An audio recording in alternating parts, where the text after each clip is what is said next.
Hello বন্ধুরা, কেমন আছেন? আশা করি সবাই ভালো আছেন। বন্ধুরা, ঘূর্ণিঝড়ে ক্ষতিগ্রস্ত মানুষদের পাশে দাঁড়াতে এবার নেতাকর্মীদের নির্দেশে আবেদুল কাদের। ঘূর্ণিঝড় রিমালের কারণে ক্ষতিগ্রস্ত মানুষদের পাশে দাঁড়াতে জনপ্রতিনিধি সহ দলীয় নেতাকর্মীদের নির্দেশ দিয়েছেন আওয়ামী লীগের সাধারণ সম্পাদক আবেদুল কাদের। আজ সোমবার রাজধানী ধানমন্ডিতে আওয়ামী লীগের সভাপতি শেখ হাসিনার রাজনৈতিক কার্যালয়ে আয়োজিত সংবাদ সম্মেলন থেকে এই নির্দেশনা দেন তিনি। আবেদুল কাদের বলেন যে ঘূর্ণিঝড় রিমালের আঘাতে কয়েকজনের মৃত্যু হয়েছে, উপকূলে অনেক বেশি জলোচ্ছ্বাস হয়েছে, ঘরবাড়ি অবকাঠামোর ব্যাপক ক্ষয়ক্ষতি হয়েছে। জনপ্রতিনিধি এবং আওয়ামী লীগের নেতাকর্মীদের জনগণের পাশে থাকার নির্দেশ দেওয়া হয়েছে। এছাড়া সরকারিভাবে শুকনো খাবার এবং পানির ব্যবস্থা করা হয়েছে।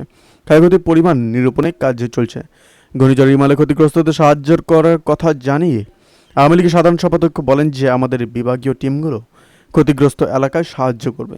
আবহাওয়া উন্নত হলে তারা সেসব এলাকায় যাবেন, ক্ষতিগ্রস্ত মানুষকে সহায়তা করবেন। গত 15 বছরে প্রধানমন্ত্রী শেখ হাসিনার সময়োপযোগী পদক্ষেপের কারণে বাংলাদেশ আজ যে দুর্যোগ মোকাবেলায় সক্ষমতা অর্জন করেছে বলে উল্লেখ করেন আবেদুল কাদের। দুর্যোগ ব্যবস্থাপনায় বাংলাদেশ ভালো ভূমিকা রেখেছে বলেও জানান তিনি। বিএনপি কোনো দুর্যোগ মানুষের পাশে দাঁড়ায় না উল্লেখ করে আওয়ামী লীগের সাধারণ সম্পাদক বলেন, তাদের কাজে হচ্ছে ফটো সেশন করা।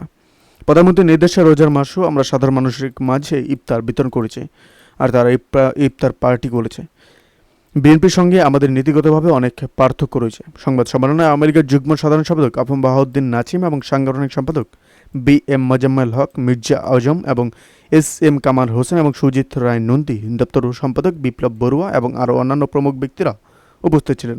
বন্ধুরা, এই প্রসঙ্গে আপনাদের কি মতামত অবশ্যই আমাদের কমেন্ট করে জানাতে বলবেন না। ভালো থাকবেন, সুস্থ থাকবেন, ধন্যবাদ। দেখা হচ্ছে নতুন একটি ভিডিওতে।